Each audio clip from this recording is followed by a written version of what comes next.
Guys, எல்லோரும் எப்படி இருக்கீங்க? இன்றைக்கி எங்கள் வீட்டில் ரொம்பவே சுவையான அருமையான கருவாட்டு குழம்பு வைக்க போகிறோம். நான் யூஸ் பண்ணுறது கவலை கருவாடு. ஃபஸ்ட்டு ஒரு வானலில் 2 ஸ்பூன் அளவுக்கு எண்ணெய் ஊற்றிட்டு அது கூடவே 1/4 ஸ்பூன் அளவுக்கு கடுகு போட்டுட்டு அது கூட 1/4 ஸ்பூன் அளவுக்கு வெந்தயம் போட்டு ரெண்டுமே பொரிஞ்சு வந்ததுக்கு அப்புறமா ஏற்கனவே உரிச்சு வச்சுருந்த 10 பூண்டு பல்லையும் அது கூடவே நறுக்கி வச்சுருந்த வெங்காயத்தையும் சேர்த்து நல்லா வதக்கிக்கலாம். நான் 4 வெங்காயம் அண்டு 4 தக்காளி யூஸ் பண்ணேன். வெங்காயம் நல்லா வதங்கி வரட்டும். பொன்னிறமாக வதங்கி வந்ததுக்கு அப்புறமா நம்ம தக்காளி ஆட் பண்ணிக்கலாம். எனக்கு கருவாட்டு குழம்பு ரொம்பவே பிடிக்கும். எனக்கு கருவாட்டு குழம்பு பிடிக்கும்னாக்கா இந்த வீடியோக்கு ஒரு லைக் பண்ணுங்கள். அண்ட் எந்த கருவாடு பிடிக்கும்ன்றதை கமெண்ட் பாக்ஸில் கமெண்ட் பண்ணுங்கள். இப்போது வெங்காயம் நல்லாவே வதங்கி வந்துருச்சு. இந்த டைமில் நம்ம ஏற்கனவே கட் பண்ணி வச்சுருந்த தக்காளியை ஆட் பண்ணிக்கலாம். தக்காளி ஆட் பண்ணதுக்கப்புறமா நம்ம உப்பும் அது கூடவே தேவையான அளவுக்கு மஞ்சளும் சேர்த்து நல்லா வதக்கிக்கலாம்.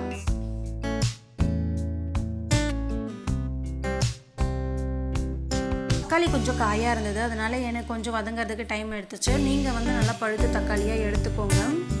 இப்போது நம்ம கட் பண்ணி வச்சுருக்க காய்கறிகள் எல்லாத்தையுமே சேர்த்துக்கலாம். நான் ஃபஸ்ட்டு மாங்காய், அது கூடவே முள்ளங்கி, கருவேப்பிலை, பலாப்பழத்தோட விதை, அது கூடவே உருளைக்கிழங்கு ஒரு 4-5 எடுத்து கட் பண்ணி வச்சுட்டேன். இது எல்லாத்தையுமே போட்டு நல்லா வதக்கிக்கலாம். காய்கள் நல்லா வதங்கி வந்ததுக்கு அப்புறமா நம்ம தேவையான அளவுக்கு மிளகாய்த்தூள் சேர்த்துக்கலாம். நான் குழம்பு மிளகாய்த்தூள் சேர்த்துருக்கேன். நான் 3 ஸ்பூன் அளவுக்கு மிளகாய்த்தூள் சேர்த்துருக்கேன். நீங்கள் காரத்துக்கு ஏற்ற மாதிரி சேர்த்துக்கோங்க. இப்போ இதில் தேவையான அளவுக்கு புளி கரைச்சி ஊற்றிக்கலாம். நான் ஒரு எலுமிச்சை அளவுக்கு புளி ஏற்கனவே ஊற வச்சுருந்தேன், அதை கரைச்சி ஊற்றிக்கலாம். அடுத்தது தேவையான அளவுக்கு தண்ணி விட்டு மூடி போட்டு விட்டுடலாம். நல்லா குழம்பு கொதித்து வந்ததுக்கு அப்புறமா தான் நம்ம கருவாடு சேர்க்க போகிறோம்.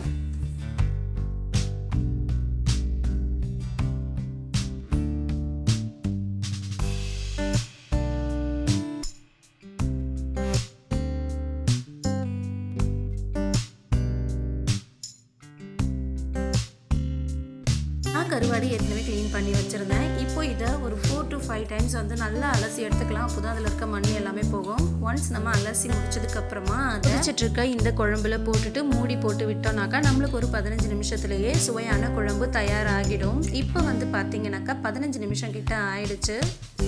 அவ்வளோதான், சுவையான கருவாட்டு குழம்பு தயாராகிடுச்சு. டேஸ்ட்டு சூப்பராக வந்திருந்தது. நீங்களும் ட்ரை பண்ணி பாருங்கள். நம்ம சேனலில் போகிற வீடியோஸ்லாம் உங்களுக்கு பிடிக்கும்னாக்கா நம்ம சேனலை சப்ஸ்கிரைப் பண்ணுங்கள். வீடியோ உங்களோட ஃப்ரெண்ட்ஸுக்கு ஷேர் பண்ணுங்கள். தேங்க்யூ ஃபார் வாட்சிங்.